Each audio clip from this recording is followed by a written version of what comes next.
Amigas y amigos de todo el Ecuador, tengan ustedes muy buenas tardes, bienvenidas y bienvenidos. Iniciamos ya Adán sin Eva y una nueva semana de trabajo. Quiero empezar a desarrollar este tema. ¿Por qué los padres se sienten culpables? ¿Por qué los padres de este tiempo se sienten culpables? Antes no, ¿verdad? Antes no, parece que los padres al menos no evidenciaban que se sintieran culpables de alguna manera. Si es que, por ejemplo, debían, como se decía antes, reprender al hijo o a la hija por algún comportamiento que consideraban inadecuado. Eso estaba por descontado. Lo hacían y se acabó. Y los métodos, aunque fueran crueles o violentos, no se cuestionaban. No sabemos, no sé si es que algún abuelo, alguna abuela o algún padre que de otros tiempos nos pudiera decir, ¿no es cierto?, si es que alguna vez se sintió culpable. Aparentemente no. Estaban convencidos que, por ejemplo, para educar bien a un varón había que meterle unas cuantas palizas para que aprendiera a comportarse bien, para que sea macho, me dice el Santi. Además, para que sea macho, para que fuera macho, había que golpearlo quizás a veces salvajemente. Y tampoco se veía como culpable una madre que, por ejemplo, pudiera insultarle a su hija si es que llegaba tarde. Bueno, en ese tiempo creo que, estoy hablando de hace, ¿qué?, 50 años, 40 años, 30 años. Llegar tarde era una cosa gravísima, ¿no es cierto? Era gravísimo. Y 6 de la tarde era la hora máxima de entrada a la casa para muchas chicas. Salían a saludar o a conversar con el enamorado en la puerta de la casa, ¿no es cierto? Y si es que se pasaba unos minutos, pues le podrían esperar unos cuantos insultos, en el mejor de los casos. Y en otros estaba como tan legitimado el golpe que, ya digo, los padres en aquel tiempo sentían que tenían ese derecho. Y el maltrato, sin embargo, aunque se considera todavía como algo que es perfectamente aplicable y que no hay ningún problema por eso, sino que además hace personas fuertes, hace personas recias y hace personas de buena formación, se suele decir. O muchas personas dicen, a mí me pegaron, a mí me golpearon y no me pasó absolutamente nada. Bueno, el caso es que, aunque uno crea que no le pasó nada, internamente todos podríamos reconocer que ante una situación de maltrato verbal, de maltrato físico por parte de los padres, la experiencia fue de humillación tan grande que causó mucho dolor. Se dice que las palabras suelen herir más que los golpes, ¿verdad?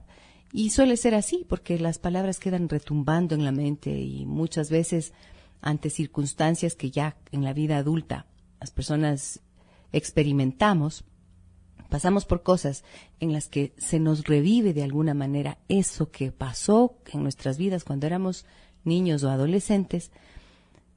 Entonces se levanta mucho miedo, mucho temor, nos angustiamos, casi se cree que de forma inexplicable, pero las explicaciones suelen estar allí, precisamente en esa época de infancia y adolescencia en donde, si no tuvimos la suerte de ser respetados íntegramente, entonces vamos a cargar todos con esos dolores que por allí nos atormentan y de vez en cuando salen en otros contextos, ya cuando somos grandes.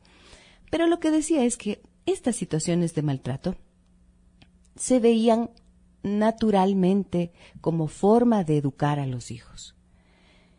Y ocurre que esa forma legitimada de maltrato, como decía también, causó muchas heridas. Entonces, ha ido evolucionando cada vez, ¿no es cierto?, la forma de educar a los niños. Y ahora resulta que no nos convencen, pues, estos métodos de violencia, por supuesto, de agresión, de maltrato a los niños, porque, aunque se sigan replicando, también se van a seguir replicando las heridas que se producen. Y como ya se ha escuchado bastante ahora acerca del daño que pueden causar cuando una mamá o un papá maltratan a sus hijos actualmente, sí experimentan una sensación de culpa, porque saben que no es correcto. Y muchas veces, aunque no lo hayan escuchado, solamente por su propia experiencia, por su propia vivencia de niño o adolescente que vivió algo así con sus padres, intentan no repetirlo con los propios hijos, ¿no es cierto? Dicen, chuta, no quiero que sufra el mismo dolor que yo sufrí mi hijo. Y entonces duele y ese es un dolor de culpa.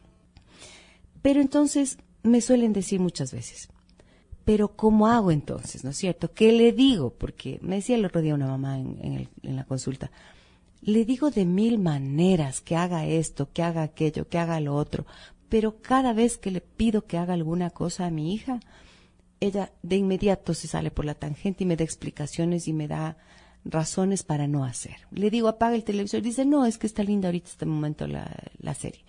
Vamos, anda a bañarte. No, es que no me quiero bañar ahorita porque me hace frío. Ven a comer. No, es que todavía no he terminado de ver no sé qué. No, para todo me dice que no, me dice esta mamá. Y entonces ya llega un momento en que lo único que me queda es pegarle un buen grito. Y el problema, me decía ella, es que cuando le grito así, claro que se mueve, pero se mueve por miedo. Y le veo en los ojitos, me decía ella, que me tiene mucho miedo. Y claro, después ella se resiente, se encierra en su habitación y no quiere saber nada de mí. Y eso me preocupa, decía esta mamá, y con toda razón. ¿Por qué? Porque el grito es una agresión y las agresiones, por supuesto, como duelen, hacen que uno se resienta, o sea, el que recibe la agresión se va a resentir. Y estos hijos que ya están con ese dolor de resentimiento, esta niña tiene 10 años, de acuerdo del caso que estoy contando, y me decía la mamá, a mí me gustaría que seamos las mejores amigas, que mi hija me tenga confianza, que me cuente sus cosas. Me aterra, decía ella, que para cuando sea adolescente ya no me tenga la confianza que quisiera y que yo le pueda ayudar u orientar en las cosas de su vida, de su adolescencia, de sus enamorados y demás. Dice, yo nunca tuve eso con mi mamá y me gustaría tener con ella, pero, dice, yo me reconozco igualita a mi mamá. Mi mamá me gritaba así de feo y yo hago lo mismo con mi hija. Y no sé cómo parar, no sé cómo logro. Entonces, esta es una de las razones más frecuentes para que los padres se sientan culpables. Si ustedes tienen en esta tarde algo que compartir conmigo sobre este tema, les quiero invitar a que llamen al 323-9002 o al 323-9004. También me pueden escribir mensajes de texto al 9098. Esta es una de las razones por las que las madres se sienten culpables. Cuéntenme ustedes algunas más. ¿Por qué se sienten culpables? Madres o padres. Otra de las razones es que partimos de una premisa que la crianza de los hijos ciertamente es una tarea de mucha responsabilidad, ¿no es cierto? Pero también es una experiencia gratificante, es una experiencia bella criar un hijo, educarlo, acompañarlo en el crecimiento, ver cómo ese ser pequeñito se va transformando en un individuo, en un hombre o una mujer que crecen, que son adultos, que se convierten en profesionales. Vaya, es como una experiencia maravillosa en donde uno ha podido poner, ojalá, lo mejor de sí mismo. Y creo que todos tratamos de hacerlo lo mejor posible. Pero claro, tenemos que entender que hay cambios que existen actualmente y que hacen que las cosas sean más difíciles. Muchos padres me suelen decir, vea, el problema que yo tengo es que nosotros antes nos decían una cosa y nos quedamos calladitos, pero ahora mi hijo se para frente a mí y me grita de igual a igual. O mi hija dice, me critica, me cuestiona las cosas que le digo, me dice que por qué tengo que hablarle de esta manera, ya no se quedan callados como éramos nosotros antes. Y claro, ¿por qué? Porque nuestros hijos actualmente son educados en una cultura de derechos. Nosotros ni habíamos escuchado que teníamos derecho de no ser maltratados, ¿no es cierto? Cuando éramos chicos. Pero ahora sí, y los niños son educados en derechos. Por supuesto, cuando decimos derechos, también tenemos que pensar en responsabilidades. Y esto no se trata de que se les exima del cumplimiento de responsabilidades. No, sino de comprender que dentro de esos derechos que ellos escuchan, porque porque lo reciben este discurso, digámoslo así, en el colegio, por ejemplo, en las escuelas, van a tener más conciencia. Eso significa que tienen más conciencia de que no merecen el maltrato, de que lo que merecen es ser respetados. Y eso tendría que ser parte de una cultura que tengamos en la familia y una política, si se quiere, al interior de la familia. O sea, un acuerdo implícito de que en esta familia, por ejemplo, no está permitido a nadie gritar o golpear, maltratar a nadie. Esta es una de las razones por la que los chicos se enfrentan cuando le dicen, no me grites, no tienes derecho de gritarme. Por supuesto. Y está bien, entonces no necesitamos pedirle a ese niño que agache la cabeza y que obedezca y que se calle y que se convierta en un robot que no piensa ni siente. Porque lo que suele pasar es que cuando uno grita demasiado en la casa, y esa ya es la forma habitual de comunicación, ¿qué es lo que va a ocurrir? Que siempre va a ser necesario hablar de esa forma. Y entonces el maltrato se legitima, se ve como algo normal. Y luego no tenemos que extrañarnos cuando pase el tiempo más adelante y exista una muchacha que creció en un medio ambiente así y que encuentre un novio, un enamorado, un esposo que también la maltrate. O un joven que se convirtió en hombre adulto y que tiene una novia o una esposa que lo maltrata, porque el maltrato es de doble vía. Y tanto hay mujeres como hombres que viven esta situación. Entonces, ese es el gran riesgo de que no busquemos formas diferentes de comunicarnos y de llegar a nuestros hijos. Entonces siempre se dice, no, es que lo que hace falta es comunicación. Ajá, claro, pero comuníquese pues adecuadamente cuando usted quiere que su hijo desarrolle un hábito de responsabilidad o que cumpla con ciertas tareas de la rutina que ya está establecida y no lo cumple. Entonces, ahí hablemos de comunicación. ¿Cómo nos comunicamos? Ese es el gran desafío, aprender formas distintas de comunicarnos. ¿Para qué? Para que no tengamos que acudir a formas de agresión, a formas de maltrato, sino que logremos enseñar responsabilidad. Cuando nosotros logramos hacer bien ese papel, cuando logramos, por ejemplo, específico en este punto, dejar de gritar o dejar de golpear o dejar de maltratar de alguna manera a nuestro hijo, vamos a dejar de sentir inmediatamente culpa, pues, porque la culpa es esta emoción que nuestro ser sabiamente la tiene, estamos equipados en nuestro sistema emocional con este sentimiento. ¿Para qué? Para que podamos reconocer que actuamos de forma equivocada. Entonces, la culpa es sana en ese sentido porque nos anuncia que nos hemos equivocado de alguna forma. Y en este caso que estamos hablando, en la forma de tratar a nuestros hijos. Si logramos aprender algo diferente y hacer algo diferente, con toda seguridad tendremos también respuestas diferentes, resultados diferentes a lo que estamos haciendo. Muchos padres se sienten culpables a la hora de educar a sus hijos, esto es verdad.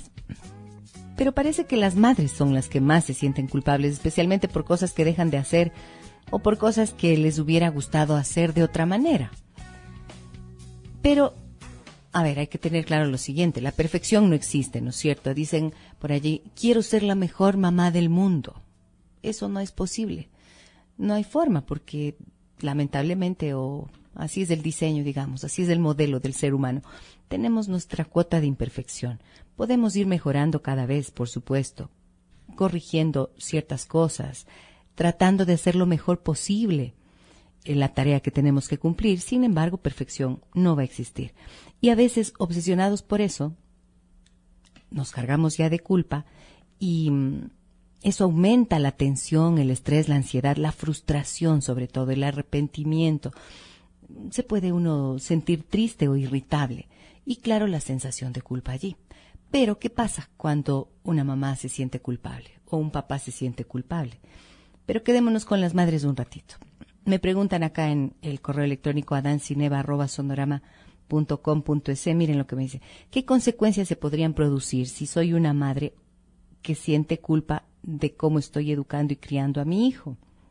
¿Qué consecuencias? Una de las consecuencias más importantes, Lina me dice, me escribe este correo electrónico, Lina, ¿qué consecuencias? Bueno, una de las que se ve con mayor frecuencia, digamos, es que la madre que se siente culpable o el padre que se siente culpable trata de compensar al hijo de alguna manera. Y entonces por allí vamos a ver que ponen una norma de no comer dulces a tal hora, a partir de tal hora en la casa, ¿verdad? Pero por ahí un poquito antes le pegó un buen grito al niño. Experimenta la culpa y entonces el momento en que le pide los dulces, le da los dulces, aunque haya dicho antes que no estaba permitido. ¿Me explico? Entonces, cosas que en las cuales tendrían que ser, tener coherencia y consistencia a la hora de mantener la norma, no se logra sostener esa consistencia precisamente por la culpa. Esa es una de las consecuencias. También me preguntan acá, y esto en el 90-98, ¿quién siente más culpa? Me dice, ¿la mamá o el papá? De lo que yo he podido ver, las madres se sienten más culpables, por ejemplo, por la falta del tiempo. Este es uno de los motivos más comunes de todos. En las mamás que trabajan, cuando están trabajando muchas horas fuera de la casa y eso les deja poquito tiempo para los niños, estas mamás sienten una culpa tremenda porque sienten que se están perdiendo de verles a sus hijos crecer, de estos momentos especiales de su desarrollo, ¿no es cierto? Este es un sentimiento bien presente en las madres que trabajan.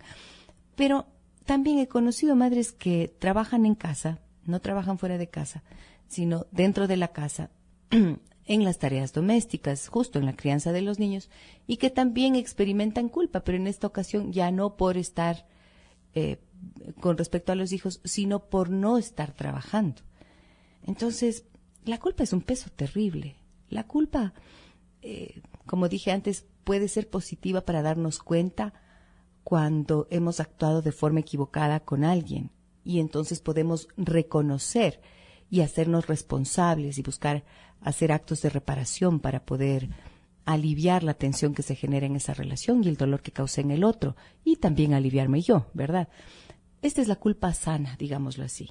Pero hay una que ya tiene una versión tóxica, una versión de la culpa que puede llegar a causarnos verdadero malestar y dolor y no permitirnos estar en paz, porque todo el tiempo estaremos recriminándonos, ya muchas veces sin razón aparente, sin razón lógica aparente. Porque, por ejemplo, una mamá que trabaja muchas horas y esa es lo que le toca hacer, porque no hay otra razón, otra forma, digamos, de resolver la vida, la situación económica, de mantener esos hijos y demás. ¿Qué puede hacer? ¿Qué otra cosa podría hacer? Entonces, hay circunstancias y circunstancias, ¿no es cierto? Y hay mecanismos que se pueden utilizar para que, a pesar de ese tiempo que están fuera de casa y no en contacto con el niño sienta que usted está presente. Las relaciones son algo delicado, pero también algo que se puede aprender a manejar adecuadamente. Otra de las razones que, por ejemplo, hacen que las madres se sientan culpables, el dinero. Los niños siempre piden más, ¿no es cierto? Piden juguetes, piden ropa, piden dulces, piden salidas, piden paseos, piden comida chatarra, piden un montón de cosas. Y algunas mamás se sienten culpables porque no tienen el dinero suficiente para cumplir con esas exigencias de sus hijos. Y se disculpan, ¿no? O sea, y se disculpan como casi pidiendo perdón por no hacerlo. Pero fíjense ustedes que, como decíamos hace algún tiempo, al hablar de la ausencia de los padres, de los efectos que puede causar en la vida de los hijos, todo va a depender de cómo uno explique las cosas y diga las cosas. Recuerdan que yo les decía, uno le puede decir al hijo, ay, pobrecito, que no tiene su papá. O podría hablar de que estas son cosas que ocurren y aunque el papá no está, enseñarle al hijo a ver lo que sí tiene, ¿no es cierto? Tiene una mamá, tiene de pronto unos tíos, unos primos, unos abuelos que lo quieren y demás. No porque esa figura vaya a sustituirse, no. Pero explicaba esto intentando decir, si uno se enfoca en las fortalezas, en lo que sí se tiene en la vida, en lo que el niño tiene en su vida, en lugar de aquello que carece, entonces el niño crece mucho más tranquilamente. No crece con pena de sí mismo. Lo mismo va a pasar cuando se trata, si esto puede ocurrir, imagínense, si esto puede ocurrir con un ser tan relevante en la vida de una persona como es un padre, ¿cómo no va a poder ser cuando se trata de juguetes, de ropas, de aparatos de tecnología actualmente, por ejemplo, o de salidas a comidas chatarras? ¿Cómo no va a poder vivir un niño sin eso? Pero las madres pueden sentirse culpables por eso. Dicen, no tengo plata, mijito, chuta, qué pena. Me muero de la pena, mi amor, pero no te puedo dar. No, no se muera de la pena. Solo diga, cariño, no, ahora no tenemos el dinero para eso. Pero con tranquilidad, con serenidad. Si usted le hace el quite a la culpa, tiene más probabilidades de que lo que diga va a ser acertado. Porque no tiene que ser traumática la carencia de un juguete o de situaciones que no son indispensables para la vida. Que eventualmente, por supuesto, además, ojo, porque depende si es que se trata de un regalo de cumpleaños. Todas las madres he visto que hacen unos esfuerzos, ¿no es cierto?, para poder darle un regalo de cumpleaños o un regalo de Navidad a un hijo. Pero cuando se trata de cosas superfluas, de cosas que son más bien, que no son necesidades básicas las que cubren, sino incluso pueden ser cuestiones de lujo, entonces no hace falta sentirse culpable. Es necesario reflexionar sobre eso y llevarle al hijo también a la reflexión sobre esta situación. Pero hay otras situaciones también que generan culpa en los padres. Me preguntan acá en el 9098, me dicen, buenas tardes, ¿me puede recomendar algún libro de cómo comunicarse? Le voy a tener que recomendar un libro, sí, en próximos días le voy a recomendar un libro. Pero por ahora le recomiendo una comunicación que he llamado consciente. Papá, mamá tienen que estar conscientes de la forma en la que se comunican con sus hijos. Me dicen acá en el 9098, ¿a qué se debe que ahora seamos unos padres tan sumisos? Interesante la pregunta, ¿no? ¿A qué se debe que ahora seamos unos padres tan sumisos? Sumisos, no sé si la palabra sea sumiso o qué quiere decir sumiso en términos de una relación de poder, ¿no es cierto? Hay alguien que manda y alguien que obedece. Y entonces tendría que pensar que cuando me hace esta pregunta, está hablando de un niño o de una niña o de un adolescente que da las órdenes o que tiene el poder y el control en la casa y que los padres, en cambio, más o menos obedecen lo que él dice.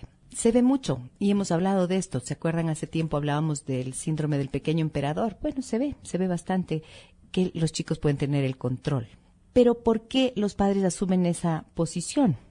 Quizás tenga que ver precisamente con lo que he estado explicando antes, la sensación de culpa, el sentimiento de culpa. De alguna forma también con el no tener claridad en que la tarea de un papá y de una mamá tiene que partir de una base, de un principio de autoridad sana, firme pero amorosa a la vez. Ese equilibrio, qué complicado que es tenerlo, pero de eso se suele tratar. Entonces, si es que alguien es un padre que puede ser muy rígido, muy duro, muy riguroso, y a veces llegar hasta el extremo de maltratar al hijo, como decíamos al principio, también están estos otros padres que son tremendamente permisivos. Y cuando son permisivos y le dicen que a todo que sí al niño, entonces los frutos que se van a obtener no son de lo más agradables, al contrario. Creo que por eso es tan importante que uno, cuando está haciendo esta labor educativa de los hijos, se tome el tiempo y se dé los espacios para aprender. Ahora en Internet tenemos maravillas de información y muchos padres acuden a esto para poder orientarse y guiarse acerca de lo que puede ser mejor para los hijos. Pero creo que hace falta procesar y trabajar más en eso para que, teniendo una línea de pensamiento clara, entonces uno pueda desde allí hacer esta labor educativa. Me dicen acá, ¿hasta qué punto se puede aceptar que la esposa le mienta al esposo cuando el hijo se cae o le sucede algún golpe? Gracias y buenas tardes. ¿Hasta qué punto se puede aceptar que la esposa le mienta al esposo cuando el hijo se cae o le sucede algún golpe? Gracias y buenas tardes. Esto quiere decir que esta esposa tiene miedo de que el esposo le pegue un grito seguramente o de que se enoje mucho si es que el niño se ha caído, se ha golpeado. Pues no se puede aceptar, no es una cuestión de aceptar o no. Creo que es preferible tener una confianza suficiente como para que si el niño sufre un accidente, los dos estén juntos para poder afrontar la situación, ¿verdad? Sin que exista un culpable. Pero aquí me suena a que este papá le puede decir a la madre, ves, por tu culpa se cayó. Por tu culpa, porque no le ves, porque no le cuidas, porque no estás pendiente, porque quién sabe qué más. Entonces, claro, si es que esto ocurre con alguna frecuencia, habría que preguntarse, ¿no? Si es que hay algo de negligencia. Negligencia precisamente es el descuido y es una forma de maltrato. Pero podría ser que no. Los accidentes ocurren y los niños están siempre en movimiento en general y los accidentes son algo frecuente. Pero entonces creo que sería importante atender el golpe del niño e indagar qué es lo que está pasando, pero sin culpar a la mamá, para que los dos puedan tener esa tranquilidad, quiero decir. ¿Qué más? Tengo más preguntas. Acá me dicen lo siguiente. ¿Por qué nos sentimos culpables si trabajamos y también si no lo hacemos y no les dedicamos mucho tiempo a nuestros hijos?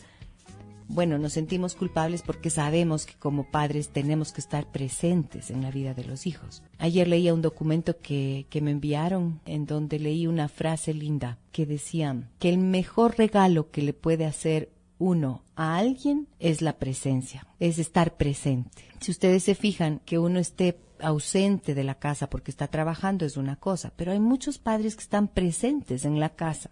Mamás que están presentes ahí todo el tiempo, de cuerpo presente, pero con el alma y con la mente muchas veces fuera de allí. Y ahora veo con harta preocupación la tecnología, dedicados a la tecnología, metidas en el teléfono celular, chateando todo el tiempo, metidas en las redes sociales, y están presentes de cuerpo, pero ¿y el corazón?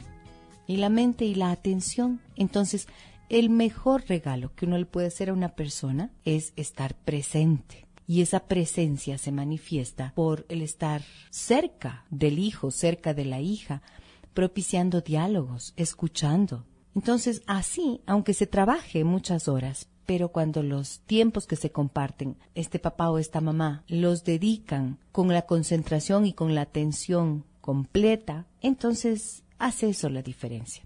¿Qué más me dicen? ¿Qué es lo que más temen los hijos cuando nos divorciamos? ¿Por qué los padres nos sentimos culpables de dejarles sin padre a nuestros hijos? Esto pregunta Roselena en el 9098. Muchas gracias por su pregunta. Miren qué interesante lo que ella dice, ¿no? Dice, ¿qué es lo que más temen los hijos cuando nos divorciamos? Lo que más temen los hijos cuando los padres se divorcian es dejar de verles a los padres. O sea, bueno, primero, el primer temor que suele ocurrir mucho cuando cuando todavía están juntos, es que ocurre el divorcio. ¿Y por qué? Porque ven la separación como algo gravísimo, que no le vuelvan a ver a papá, que ya no vivan juntos, porque se rompe pues esa familia y todo lo que ocurre al interior de esa familia. Los tiempos que comparten los hijos con cada uno de los padres, las situaciones familiares en sí mismas son gratificantes. Y ese es el temor enorme. Cuando ya se separan, el grande temor es no volver a verlos y que se hayan separado por culpa de ellos. Por eso se suele recomendar, les notifiquen, les cuenten a los niños o a los hijos que se están separando cuando ocurre algo así y que les digan que no es culpa de ellos. Entonces, dejarles sin padre a nuestros hijos, dice, ¿por qué los padres nos sentimos culpables de dejarles sin padre? Es que uno no lo está dejando sin padre. Si usted se divorcia, no es que le va a dejar sin padre al hijo. Es más, tendrían que seguir siendo padres. Lo que está pasando es que se está acabando la pareja, pero la relación de padres es con los hijos y eso no puede terminarse si no es solo a través de la muerte. Muy bien, hemos visto entonces varias de las razones por las que los padres se sienten culpables. Y tengo que decirles que para poder no sentirse culpables es necesario manejar las emociones de los padres, aprender a hacer manejo emocional. Y también a desarrollar una comunicación consciente. Dos herramientas fundamentales, el manejo de las emociones y la comunicación consciente. Y eso puede hacer la diferencia de ahora en adelante en la tarea educativa que hacen con sus hijos. Muchísimas gracias, amigas y amigos, por dejarme estar junto a ustedes a través de esta estación. Mañana, 15:05, los espero nuevamente en Adán Cineva. Que tengan una muy buena tarde. Soy Giselle Echeverría. Hasta mañana. Estaban convencidos que, por ejemplo, para educar bien a un varón había que meterle unas cuantas palizas para que aprendiera a comportarse bien, para que sea macho, me dice el Santi. Además, para que sea macho, para que fuera macho, había que golpearlo quizás a veces salvajemente. Y tampoco se veía como culpable una madre que, por ejemplo, pudiera insultarle a su hija si es que llegaba tarde. Bueno, en ese tiempo creo que, estoy hablando de hace, ¿qué?, 50 años, 40 años, 30 años. Llegar tarde era una cosa gravísima, ¿no es cierto? Era gravísimo. Y 6 de la tarde era la hora máxima de entrada a la casa para muchas chicas. Salían a saludar o a conversar con el enamorado en la puerta de la casa, ¿no es cierto? Y si es que se pasaba unos minutos, pues le podrían esperar unos cuantos insultos, en el mejor de los casos. Y en otros estaba como tan legitimado el golpe, que, ya digo, los padres en aquel tiempo sentían que tenían ese derecho. Y el maltrato, sin embargo, aunque se considera todavía como algo que es perfectamente aplicable y que no hay ningún problema por eso, sino que además hace personas fuertes, hace personas recias y hace personas de buena formación, se suele decir. O muchas personas dicen, a mí me pegaron, a mí me golpearon y no me pasó absolutamente nada. Bueno, el caso es que, aunque uno crea que no le pasó nada, internamente todos podríamos reconocer que ante una situación de maltrato verbal, de maltrato físico por parte de los padres, la experiencia fue de humillación, y de humillación tan grande que causó mucho dolor. Se dice que las palabras suelen herir más que los golpes, ¿verdad? Y